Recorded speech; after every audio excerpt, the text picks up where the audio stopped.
Hey, good morning and welcome to Breakthrough Walls. I'm Ken Walls and I'm your host. And I have a very special guest on today.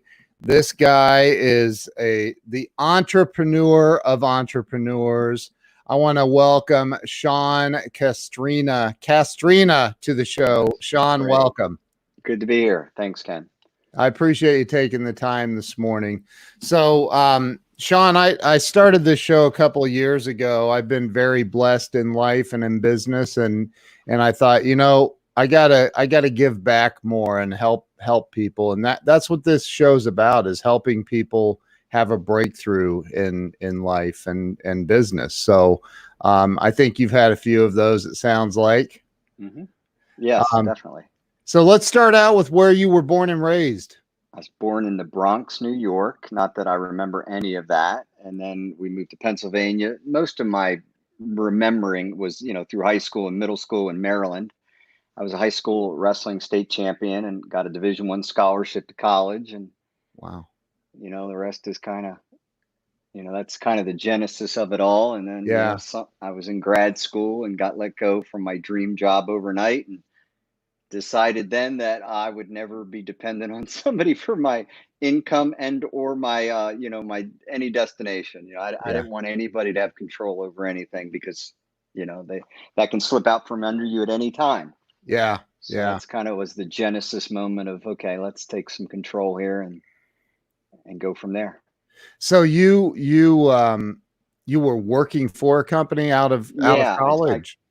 out of college, I got my dream job in a pretty amazing way. I have one of those acquired personalities in that you love me or you hate me, and I'm one of the people that could care less either way. So it doesn't bother me. But I knew I needed to work in a big organization so that my aggressive, competitive tenaciousness would be appreciated and wouldn't intimidate. So Yeah. I called a CEO of this company and I agreed to work for free for 3 months after graduation. And he was fascinated by that offer. And I was there for 5 years until there was a changeover in leadership. He was in his 70s, left. New leadership came in. They didn't want anybody that he was close to. He was a friend of Hmm. mine till the day he passed away in Charlottesville. Every time he was on the board of Liberty University, he'd stay in our guest house, he and his wife. And so it was a great situation. The guy that I directly worked for is still one of my best friends. His son was one of my business partners. So it was one of those all-in bets out of college. Hey, let me come work for free. And that Yeah. worked great for 5 years until there was a leadership changeover. And the rest is kind of history. So from there though, you and I can relate, by the Yeah. way. You ended up starting your own deal, your own Yeah. business. What was the Yeah. first business you got into? Yeah, the first thing I did when I got let go is you always get into sales if you have any type of tenaciousness. Everybody, oh, Sean, come sell insurance. So I was selling life insurance, which is, about easiest thing you can sell, and it's a high commission thing, but I Yeah. didn't like it. But when I would go to meetings, our staff meetings, there would always be super nice cars in the parking lot. Yeah. Everybody drove nice cars. Everybody made pretty good money. So I had an idea. Why don't I start a mobile detailing company? And remember, this is probably 27 years ago. This was not like a vogue thing to do at the Yeah. time. So I was like, well, what if you could come to the parking lot, bring the water, clean the car in an hour while they're in a meeting? To me, that seemed great. And again, it was a business I didn't know anything about. I've never cleaned a car in my life. But it seemed like, what if you could clean the car in the parking lot while they're at work? I always say great businesses always come from what if.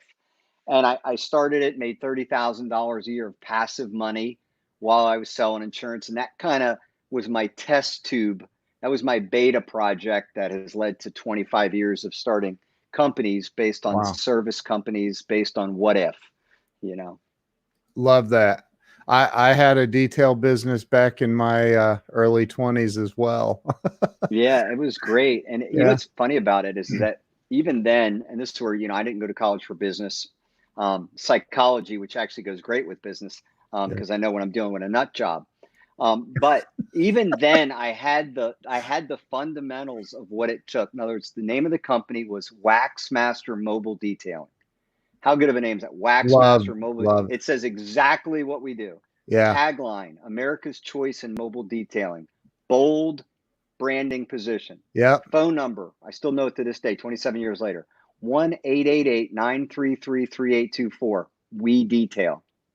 So even then, in my very first business, I hit all the touch points that I use to this day.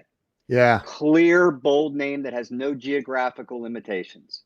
Love Always it. start a business that could be franchised. Waxmaster Mobile Detailing had an Yeah. incredible logo. It was like a sponge that was kind of squeezed in the middle and looked like a guy and holding a hose. It was fantastic. America's Choice in Mobile Detailing. Nobody Love. was bold enough to say that. We said it from day one.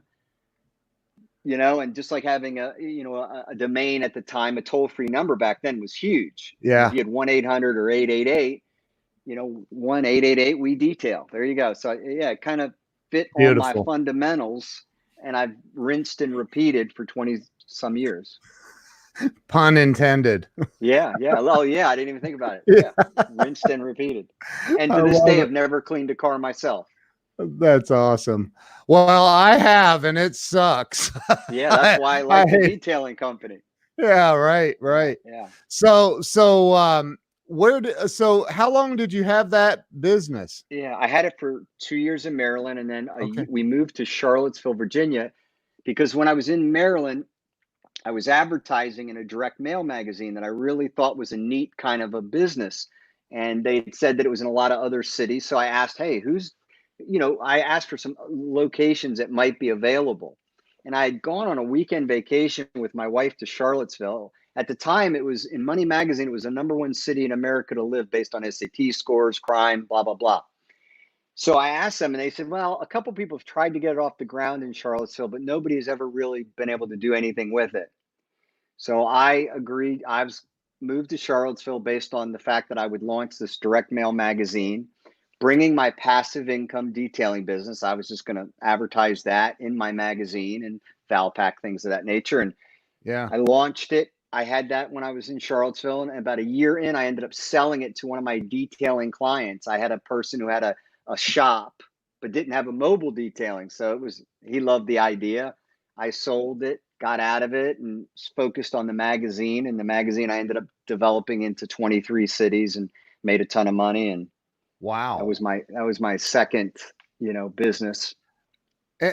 And are you like at that point you're still in your 20s, right? Oh yeah. 29, I think at the, Yeah. 29. Wow. And then and I know that from what I've learned about you, you've had multiple businesses over the years. Yeah. I love service companies as a general. Yeah. Yeah. As a So general did you rule. sell those companies? So what I did is I had the magazine until 2008, and I sold that. What I love, but this is what I take the most pride in. It's funny. My wife was driving around and she sent me a photo about 6 months ago at a traffic light of my original van from Waxmaster Oh, repainted with the logo on it. So it gave wow. me a great feeling. I'm like, okay, 20 some years later, it's still a durable business model. This Wow. Christmas, I got a copy of my direct mail magazine in Charlottesville, and I grabbed it and it kept. So my two first businesses are both around 20 some years later. And my Wow. third business, which I still own, and really I feel like I'm like the Pablo Escobar of home improvements in Virginia, is still around. So I have my first three businesses are around 20 years later, because Wow. where I'm different than most people is that I don't need to be passionate about the business idea. I could care less. Yeah. I find a profitable idea based on some problem I've discovered or a need that I see.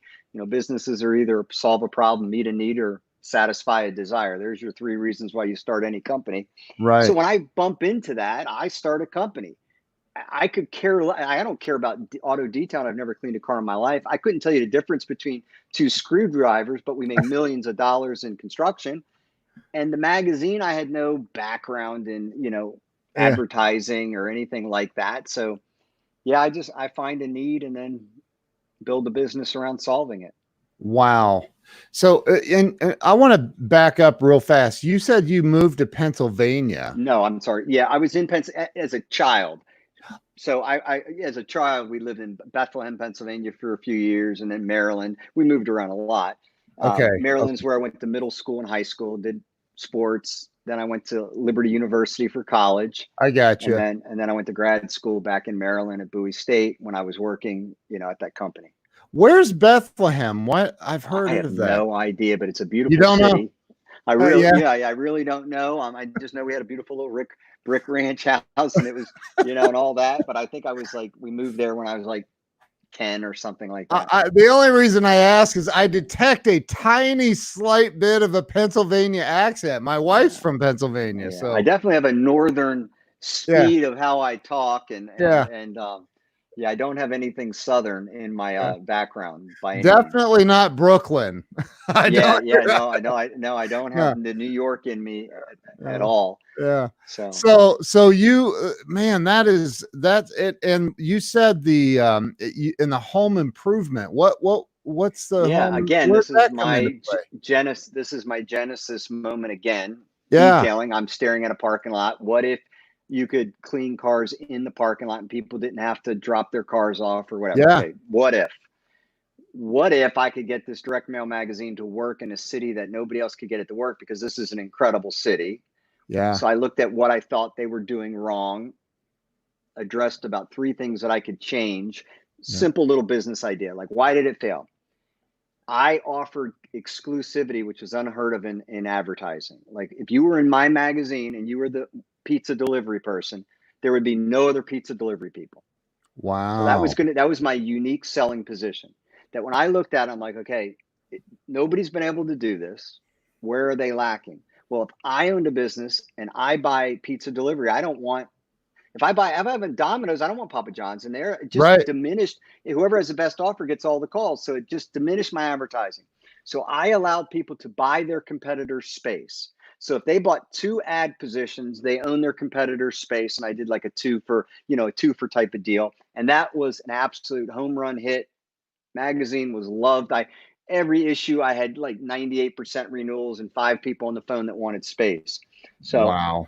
yeah, but that was a great unique selling position. The second thing I did that was different is I didn't sell the front cover in that you couldn't put a pizza pie on the cover. I only put kids on the cover from ages like 2 to like 9. That's where they're cute. Yeah. They Yeah. just, so it had, a kid in a stroller, a kid throwing a softball, whatever. You can buy those pictures. They're stock pictures. You can buy them at, they have them online. Yeah. That's what kids do modeling for. So I could Right. go through and pick out all these cute photos. So I would either do that type of photo, or you could buy the front cover. You couldn't promote anything, and it could be your kid.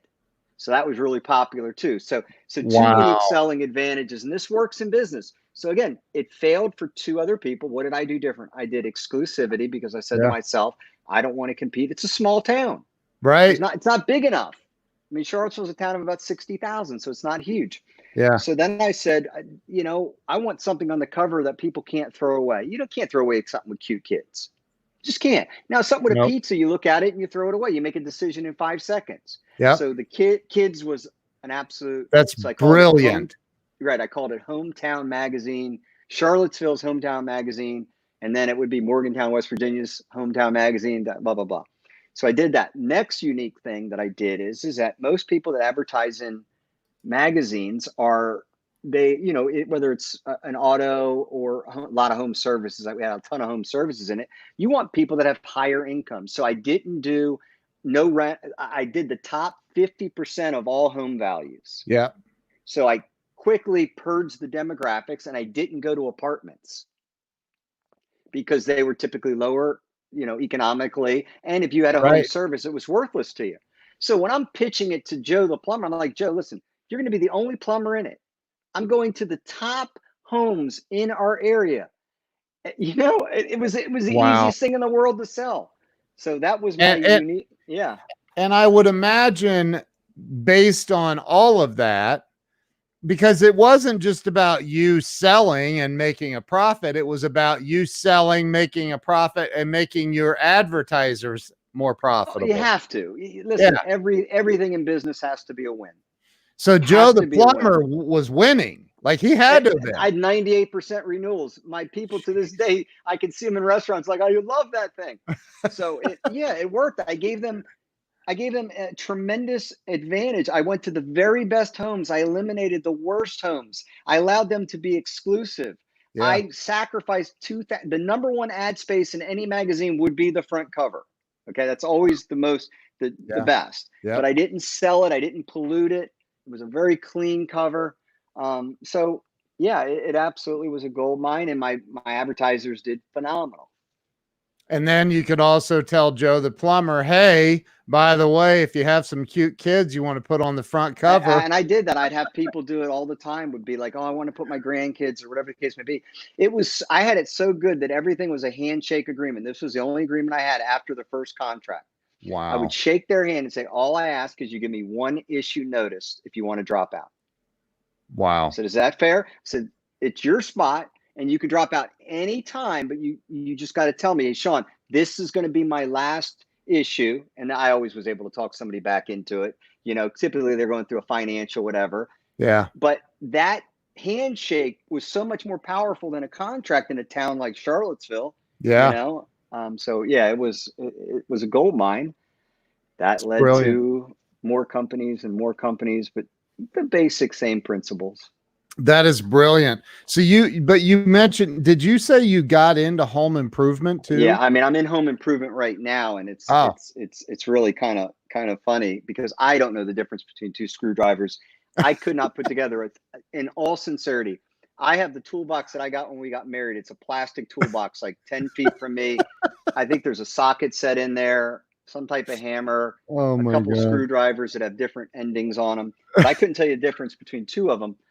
And what I did is that I was in my magazine. I was working with a lot of home service companies, Joe the plumber, Yeah. John the electrician, Mary Maids, and I had 2 pages of nothing but home services. Actually, that was one of my features. I would do like a 2-page spread of auto, 2-page spread of home services, so you could buy into a section. So working with my home service people, I just started picking their brain on what worked, what didn't work. So I wanted to convert my dining room in my house into a home office. So I just wanted the chandelier removed, recessed lights. I just didn't want it to look like a dining room. Right. I Right. couldn't get anybody to do it. I would call people on the phone, they wouldn't show up. I was basically trying to get a handyman. Couldn't get anybody to do it. So I get the Genesis idea. I say it comes from, what if you could have a handyman company where you call and actually speak with somebody who answers the phone. They send somebody out to your house within 48 hours to give you an estimate. The estimate didn't change. You actually had to honor it and do the work for what you wrote it down for. You'd show up when you said you would show up to do the work. You would stay until you finished. You didn't just do it 2 hours and come back the next day and the next day and the next day. That was my Right. Genesis idea. What if? Well, I started that business. It was Advantage Handyman Services again. No limiting name, could be anywhere in the country. Yep. Tagline: the leader in home repairs and projects. Great branding Yep. position. Gave us a Yep. lot of room for growth. So within 6 weeks in, we had 54 phone calls in 1 week, and we were printing money like John Gotti. Um, Wow. so over 20 years, what I did is I did that. I'm good at branding. So Advantage was associated with anything home service. We had an A+ rating with the Better Business Bureau. We had TV ads. We did like editorials that were kind of like infomercials. Yep. So then if I wanted to expand, which I did, is like my first 2 years, I gave up my salary. I had the magazine anyway, so it didn't Yeah. matter. And I've never worked in any of my companies, the magazine probably more than any of them. But I brought in a painter as my partner. I bought out his company. He was in my magazine. It was great. Wow. So he was in my magazine, and it did great for him. And I said, listen, why don't you be a partner with me in my handyman company? You'll do all the painting. I need somebody to be in the office who knows construction. So when people come in and they have a problem, the guys have a problem or a question, or if a customer really has, I need somebody who can go look at the job and be my eyes and ears. So I Yeah. bought his company out for $10,000, brought him in as a partner, 49.51. Still my friend to this day. Now he lives in Florida. He's retired, but definitely allowed us to go from 200,000 to a million like in a year. So Wow. again, then we had a painting division, and then I added whatchamacallit, a kitchen remodeling division. Then I added a bathroom division. Then I Yeah. added a roofing and siding, but I brought in the sharpest people as my partners. I, Like, you know, that's the secret. That is my super skill. You yeah. want to know my superpower? I tell my wife when we go to our big holiday dinner, I say, what always humbles me is when we walk into this room, the level of talent The people that were willing to come work for me for basically nothing, to come be a partner in the business, that I just kind of sold them on, hey, listen, we're going to make money. And all my business partners make, 6 figures and more. And they're all happy. But we just kept rinsing and repeating. Our customers would say, hey, Sean, you guys did such a great job at this. Man, come build our deck. We added a deck division. Come do our roof. We added a roofing division, a siding division, a painting, a masonry, a whatever, Wow. Zach Benson's watching, by the way. He's who connected us. Oh, that's great. Zach's a good guy. Actually, Zach he and I emailed each other this morning. He's awesome. He has stayed at my guest house. That's a great story because he was I just wanted to throw him a little bit of advice. He has a Instagram, and I just threw him a couple business ideas based on my 25 years. I say, hey, just an idea. Maybe I can share something with you that might be more durable. Yeah. And he sends me an email in December going, I want to come see you.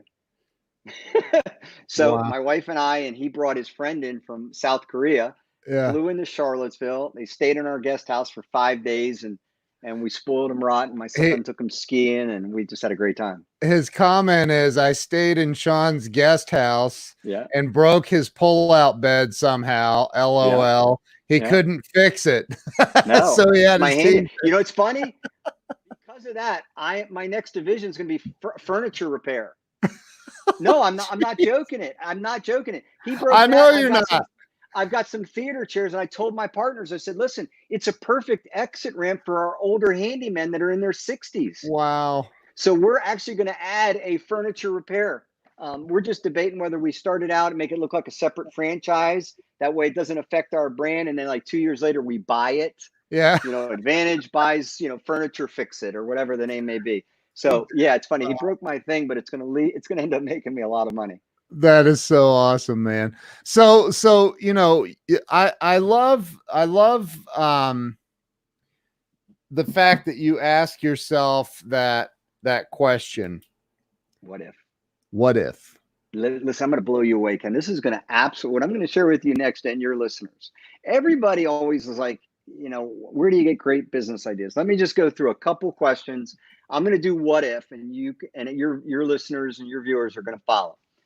What if I could guarantee that I could get your package or letter overnight anywhere in the world? That was Fred Smith with FedEx. Yeah.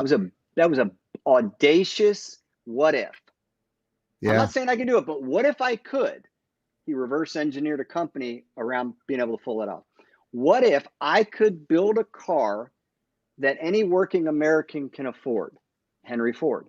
He reverse engineered by the assembly line, speeded it up, lowered the prices so you could buy a car for like $400 where they were like $2,000. Okay, what if? Yeah. Bill Gates. What if I had a software that could allow a typical computer to actually be functionable and valuable for every computer? Like anybody could have value in their computer based on this software. Bill Gates, Microsoft. They created, they bought Windows, but the whole idea is he wanted every home in America, any office, to have a computer on it. At the time, if you remember, software was like you had to type in A, B, D, G, and it was horrible. So he made what if I could make computers easy? Apple, what if I could put your entire music library in your back pocket? iPod. I mean, I can go all the way down. Disney, what if I could I love this. What if I could take a cartoon and turn it into a movie? Yeah. There you go. There's Disney. What if I could take the World's Fair and turn it into an everyday experience? There was Disneyland. Yeah. You can go one after another. Yeah. It's a Tommy John underwear. What if I give you underwear where you didn't have to pick your stuff and you had a wedgie? What if? No, My Pillow. What if I could give you the world's greatest pillow and you could sleep better at night? What if? Yeah. It's always a what if. Man, you are so right. You're so right. One after another. It's what if. Warren Buffett, what if I could give you a safe return on your investment? Yeah. We're going to go very strategically, our buying. What if? I mean, you give it to me, it's like going into a freaking vault. I've had conversations with Jesse Itzler, and he founded he's married to Sarah Blakely, the founder of Spanx. Yeah, Spanx. And that was a what if. Yeah, and Jesse started he founded Marquis Jet. And There you go. and yeah, and it was the big what if you've heard his story, man, it's insane, right? So I love what you're talking about because I've never really thought about it. To be honest, I've owned businesses my entire adult life, and I've never thought that, yeah, that's the reason. That is What if 100%. is the genesis of I then think about this. This It's is where it brilliant. even gets even better. This is where what if is even more genius. So you have, okay, just simple example. Let's say, what if I could rent you a jet at an affordable price so you didn't need to buy one? Let's just take the Right. NetJet marquee. Let's just take, Yeah. what if, Yeah. okay? Well, I could, then you build your business model around that. Well, if you had jets located here and you had this price point, so you realize that you can do it, okay? You have that. So you build your entire business around being able to fulfill that one promise. See, Yeah. this is the beauty of it. You only have to do one thing great when you answer this question. They're not asking you to do 10 things. FedEx, I just get my damn letter there tomorrow in Uganda. I don't care how you get it there. Put it on the Pony Express, drop it on a cruise ship. I just want to know when I pay you this $18 and UPS is 11 that you're going to get it there. Drop it out of a hot air balloon. I don't care. But this is the beauty. You only have to make one promise. Too many companies try to do 10 and they don't do anything that matters to the customer. I always tell people, God. find the one promise. If you could find the one promise that if you made to your target customer, they would chase you down for your business. Build Wow. your whole business is around that one thing. You staff it, you create the culture, everything's around fulfilling that one promise. That is your brand. That becomes That's your brand. That's it. There is your branding position. Your branding position is what this one promise. Everything falls off of that one thing. We complicate business, but your customer said to you, Sean, the promise that you made to me is you could get this package overnight. That's all I wanted. So it doesn't matter anything else. Fulfill that one audacious promise oh my and God. build your business around that. That's your branding position. That is who you staff. How do you staff? Very easy. Can you help me do this? I want the best people to do this. What's your culture? Hey, we're fanatical about doing one thing. Wow. Package overnight. Hey, coach, I'll give you an example of that. We're the leader in home repairs and projects. We have our what if you need anything fixed in your house, we are going to put the most trusted, reliable people in there. We're not going to leave your house until you're done. There you go. Yeah. That's our branding position in Charlottesville. My secretaries, we got a call recently, and I remember seeing the call sheet. It was an elderly lady, one of our clients, needed 2 light bulbs put up in her kitchen, like in her, I think it was her overhead over the stove thing. And I was like, hey, just curious, whatever happened, because it was like a 15-minute job. I just randomly, what did we ever do with this? My secretary says, on my way home, I did it for free. Wow. I knew it was going to take 5 minutes. I picked up the bulbs at Lowe's and I did it. Wow. Why? Because I have a culture that understands we do one thing. We make people over the top, freaking crazy happy. If they want anything fixed in their house, that they're addicted to us. They're addicted. I got a $9,000 tip last year on a painting job. Jeez. No, I'm dead serious. I saved the text in my phone. I could actually literally show this to your audience if somehow I could put this on the screen. I do. I saved this because it's so crazy. I asked her, because she paid the office too much. Yeah. Here it is. Jackie Clark, right here. I'm showing you your screen. I don't even know if they can see it. Hold your phone up to the Yeah, camera. here's my phone. Okay. But the moral to the story is she gave us like $9,000. Look at that check. 9,001. She owed us only the $100 part. I asked her, I said, Jackie, here you go. Jackie, you overpaid us by $9,000. Oh She my. says, Sean, you guys were worth it. I just assumed that was the bill. I said, Jackie, it was the dollar sign. The thing that you thought was a 9, it was an older client. It was just a dollar sign written funny. Whatever. She goes, Sean, you guys are so good. I'd have paid it. I said, Oh well, my. we're going to rip your check up and we're only going to charge you $154. I joke with her. I said, then I'm a shyster. LOL. That is too funny. I ripped your check up. Here, she says, will do. Your guys did such a good job. We just thought okay in quotes. And Oh that's right my there on my God. Are phone. you? Look, see Hold it. the It was okay in 100. brackets? Look at it. Look, it's right there. She says, I will see do. it. Your guys did such a great job. We just thought, okay, hey, that's what we do. We have 20,000 addicted customers like that. We're in the middle of a coronavirus.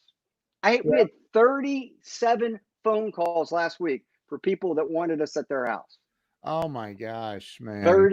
37. So that woman, that was $150 job. Well, she had already paid us about 5,000. It was a big paint job. But Okay. she owed us for the material. Our business approach is we charge no material markup. You just Yeah. reimburse us. That way we Yeah. don't have to be perfect. Right. And so right. she owed us like 154. So I, wrote a quick thing, and she thought the dollar sign was a 9 and wrote me a check for 9,154 and mailed it to our office. And when I got it, I said, Jackie, I appreciate this, but you overpaid us by $9,000. Her answer is, okay, you guys were worth it. Wow.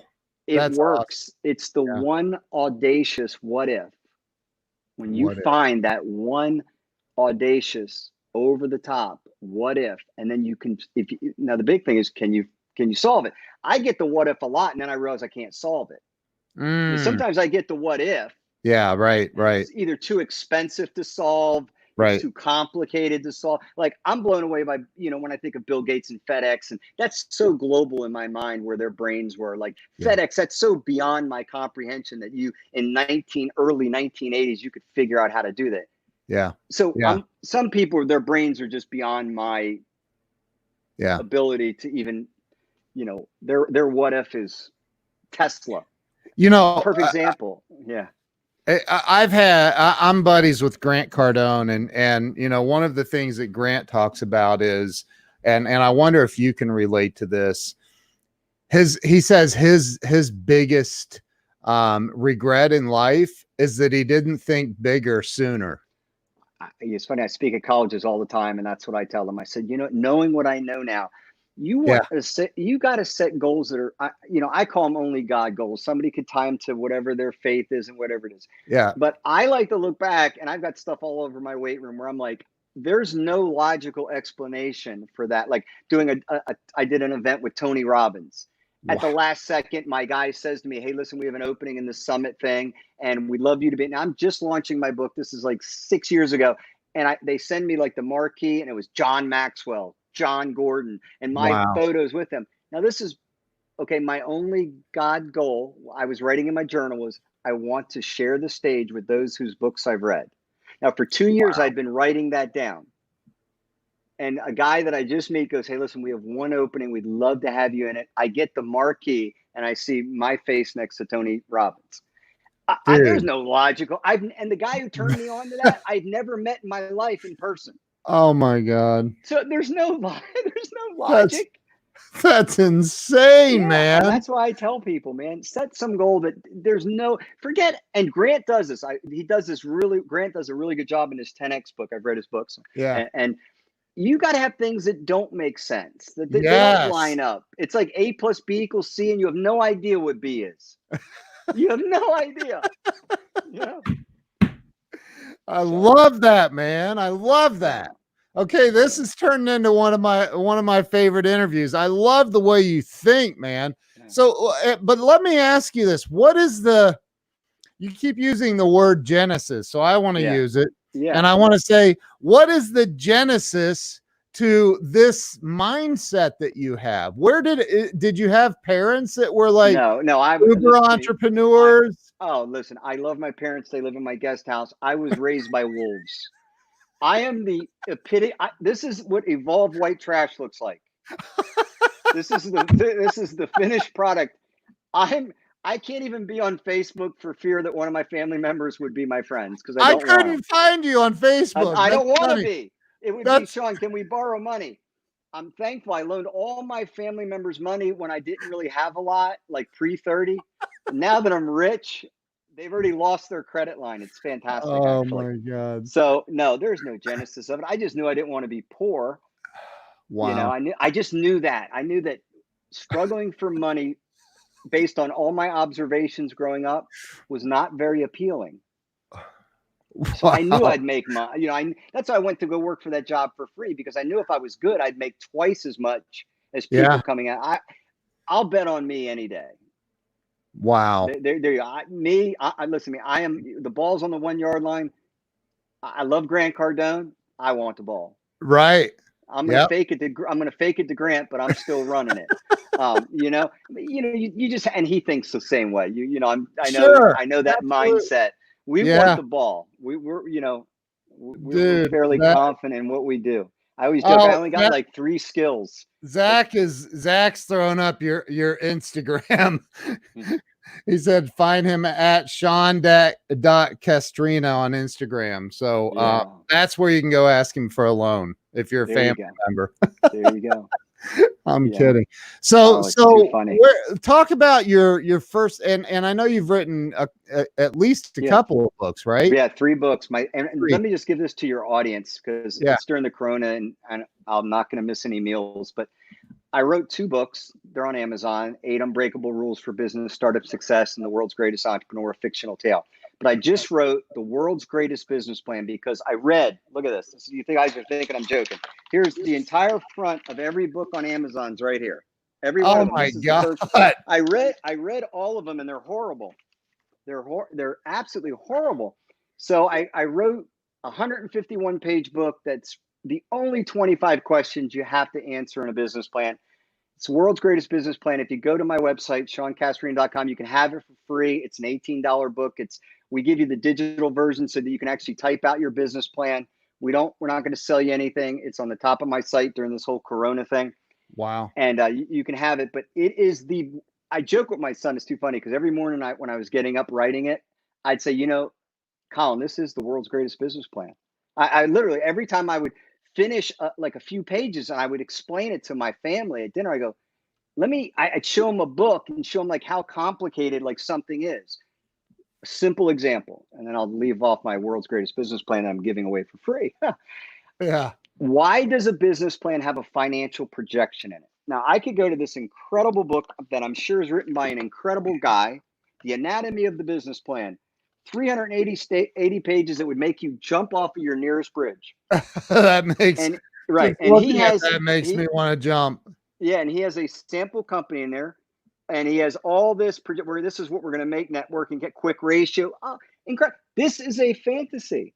Yeah. Let me introduce your audience to fiction. You Yeah. have no idea what your company's ever going to make. The only thing that you can account for is what your startup expenses are and what your ongoing expenses are. Money coming in is a fantasy, is a wish. And so every business plan that has a hypothetical is a worthless business plan, to my point. Yeah. So I had to rewrite it, and I I wrote it. agree. It's much more simple, and it's I've heard Grant say this. I've heard a lot of people say this, and I fall into this category as well. I've never started a business with a business plan. Never, not once. And I've been what incredibly successful. Yeah, what you typically Southwest Airlines was a business on a napkin. Oprah Winfrey's was a business on a napkin. I mean, Yeah. Roger Ebert proposed over dinner, said, "Hey, listen, why don't you think about syndication? It's kind of how it works." Yeah. I don't do the 25 questions so much. I mean, I have I talk about. I have like a blue collar business plan that I have about 7 or 8 questions that are my go to at this Yeah. point.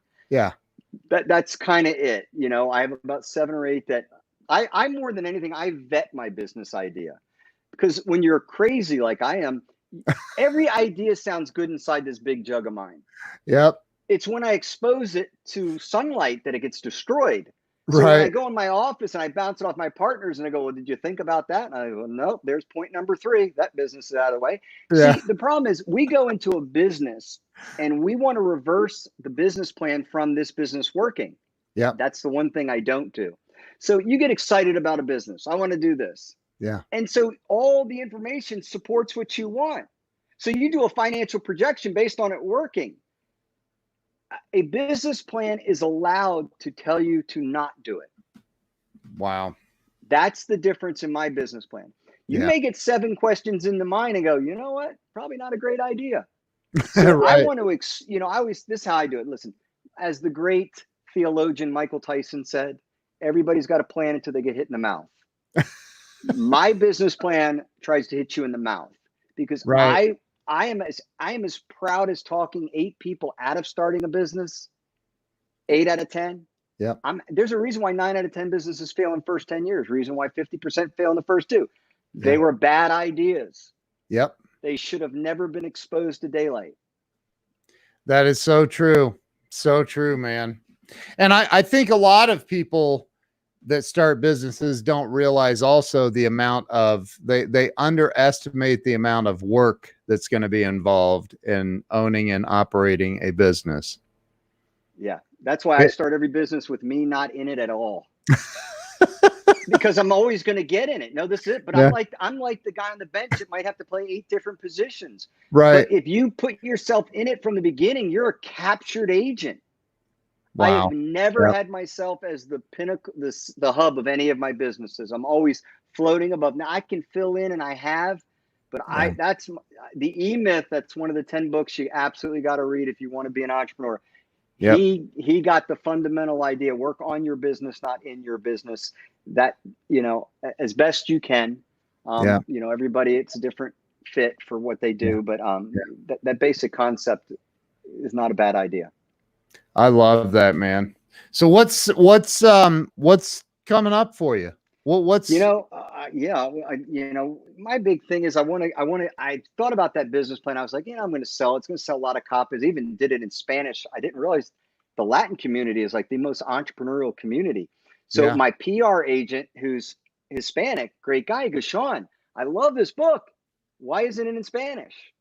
I said, I don't know. So I just got it translated in Spanish. So it's actually going to be in Spanish here in a week, which I'm really excited about that. And I want to give away 1 million copies. I'm thinking, how cool would that be to actually give away 1 million business plans so that people can, like, again, a business plan is not supposed to get you to run with your business. It's allowed to talk you out of it. At the end of a business plan, then you should be like, wow, I am ready to rush hell with a squirt gun because I've done all the things and everything points up. Yeah. But so yeah, I'd love to give away 1 million. I'd like to give away 1 million copies of that book. I think that's kind of my thing now. I'm like, how cool would it be to give away 1 million? So you're just in giving mode. And I can, yeah. Yeah. One of my statements is I give generously from my overflow of income. Yeah. I love that, man. Yeah. I mean, I love, like, my friends are funny because my friends are, went to Liberty, so it's a Christian school. So a lot of my friends are Yeah. pastors, and they Yeah. always joke, like, Sean, we just pray that you continue to make money. Because, like, they'll call me, like, this summer, my friend was going to Cuba, and they were going to do camps for kids, 200 kids every week, and here's a check. Yeah. Just, well, like, for who? I want all of them, and I want the whole camp. I want every kid. Just give That's me the awesome. amount. If it's, I'll sit down with my pastor, and he'll go something he's thinking about, and sometimes he runs things by me. I'm like, it doesn't really grab me. I hope it does good, but it doesn't really grab me. Then he'll hit me with something. I like that. How much? No, I want to know the whole thing. Yeah. Great. Here's a check. That's awesome. That's what it's about, man. How important is faith in business? This is what I can tell you for the what it's worth category. It's the best business book ever written. The Bible is the greatest business book ever written. Not even close. Yeah. Not just read it historically. Yep. Think about it. Jesus Christ started the greatest franchise ever, the church. There has never been anything more profitable, sadly, and more durable. It had a mission statement. Yep. Nothing is any close to the church. Okay. So let's just kind of go with that. Second, think about this. I love this poverty mentality. God never talked about poverty in a great way. Talked about being, in your spirit, you want to be hungry and you want to, be humble. But in Genesis chapter 2, he said, gold is good. After everything was created, the first physical thing outside of creation that he talked about was gold, and he said it was good. Then he started everything with Abraham, was like the Bill Gates of our day. And then Solomon says, hey, listen, make me wise. He goes, hey, you know what? For a bonus, I'm also going to make you butt deep rich too. So he made him the richest person in the world. Right. Like, nowhere is poverty appealing. Wow. And you can't, I always say, people say, well, you're motivated by money. I say, listen, money's not everything, but it's in the top 5. Right. Because you can only give at a 1-to-1 ratio in poverty. You can give 1 hour of your time for 1 hour. Yeah. I was able to run a camp with 800 kids I will never meet in a country I may never spend time in, and have an impact because I was in a position to write a check. Amen. Amen. Amen. Right. Amen. Yeah. So yeah, dude. That's one make of the. money and then give it away. Make I have money. one of my dearest friends in the world is an optometrist that his primary business is in Jamaica now, and he has a huge ministry down there, and he helps Jamaicans see. They come in there blind from cataracts, and he has a surgical center, and he would not be able to do that if it weren't for money. It's Period. always Waddles. I forgot the book in the early 1900s. Oh my gosh, I have it. Um, You know what I'm thinking? Wendell, something uh, Waddles. Oh my gosh, I have it in my. is it? It's in my. It's not as a man thinketh. No, that's James. That's James. James Allen. Um, Yeah. I'm gonna pull it up on my phone Uh, because I know I have it in. I got Waddles. like 800 books in my Audible library, Yeah, so I'm gonna find it before we get off. I'll I'm bet I sure. have that one. I know. Yeah, it's. I know it's Waddles or Waddle. I know it's Waddles. If my buddy Jeffrey Gittimer is watching, drop it in. He knows for sure. Yeah. Oh, yeah. Here it is. Here it is. Wallace D. Waddles, The Yep, Science of Getting Rich. that's it. Yep, Yep. Science of Getting Rich. What is he saying? Now, he really points us from a very theological standpoint. He goes, let me give you advice. Go make money first. Then you're valuable. yeah, Then you do one thing first. Become economically independent. Become an economic engine. Then you have value. yep, Then you can give it away, and if not, you give at a 1-to-1 ratio. yep. That's right. Yeah. So, I mean, look I, at Bill I Gates. Look at Bill Gates, what he's able to do. yeah. I mean, come on. The Bill and Melinda Gates Foundation. Come on. He's literally trying to give away his $100 billion fortune right now. Yeah. So look, here's a guy who gets fat, and that's typically they get fascinated with making money, and then they get equally fascinated with giving it away. Yeah. It's innate in most good people. Yep. They get just as turned on by giving it away. I carry I was in church in Atlanta 30 years ago, and I carry this scripture with me still in my wallet that the pastor handed out that day. And it's Malachi 3. Bring the whole tithe and offering into my storehouse so that my children may have food. Test me in this way. And I won't go into the whole thing, but but that's the only time God ever said to test them. Right. That's the only scripture he says, hey, listen, I mean, you think about that. The creator of the universe going, hey, listen, guys, come on, test me on this one. Right. I got this. You know what I mean? Hey, listen, I got this one covered.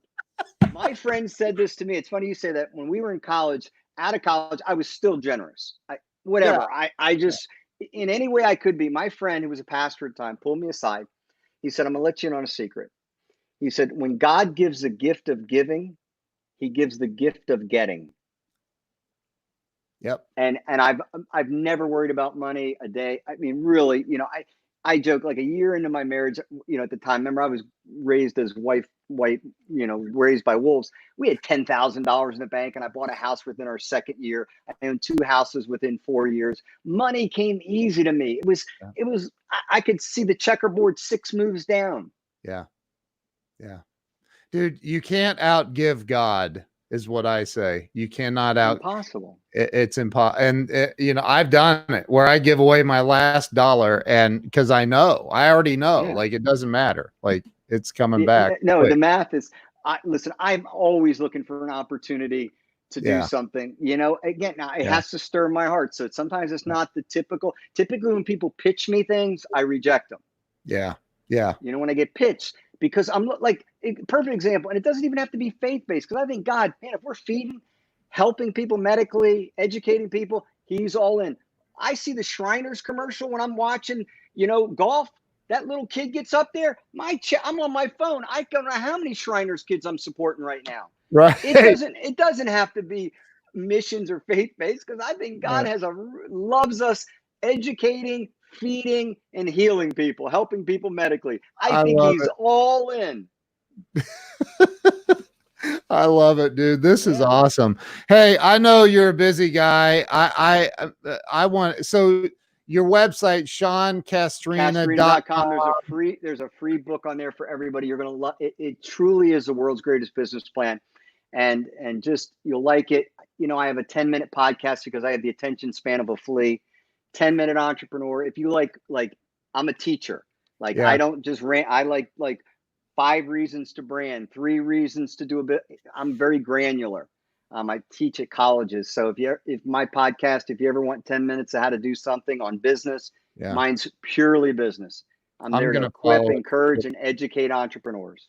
I will definitely be following you on your podcast and Instagram as well. So I know you're not on Facebook. Yeah.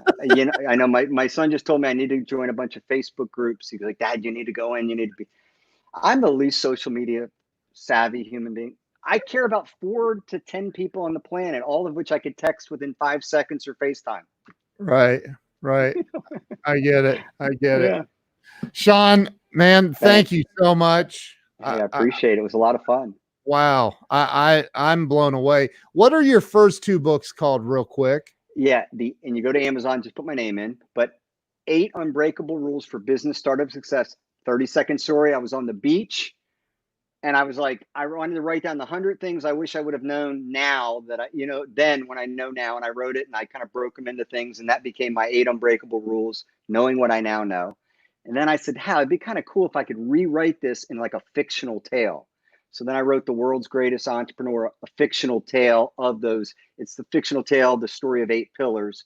It's the 8 Unbreakable Rules distilled in a really nice format. And then I was doing business plans and I kept reading these because I speak at colleges, and I'm like, look at this one page. I know. This I makes want my to head throw. explode. That makes me want to throw up. Who would do this? Oh my gosh, it made my head explode. So I had to do something that was simple and that was explained in a simple way. And so I wrote The World's Greatest Business Plan that I'm giving away on my site, and that's it. Not selling anything. Incredible. That's incredible. I love it. I'm going to get your books today. So, listen, thank you so much. I appreciate you. I appreciate you taking the time. Maybe we'll do it again sometime in the future too. I never say never. And thank you so much for inviting me. I'm really, I'm grateful. I appreciate it. And thank you, Zach Benson, for the introduction. So don't hang up on me. I'm going to end the broadcast. Thank you guys so much. Appreciate you all. And we will see you all later. Thank you, Sean. Great. Thank you.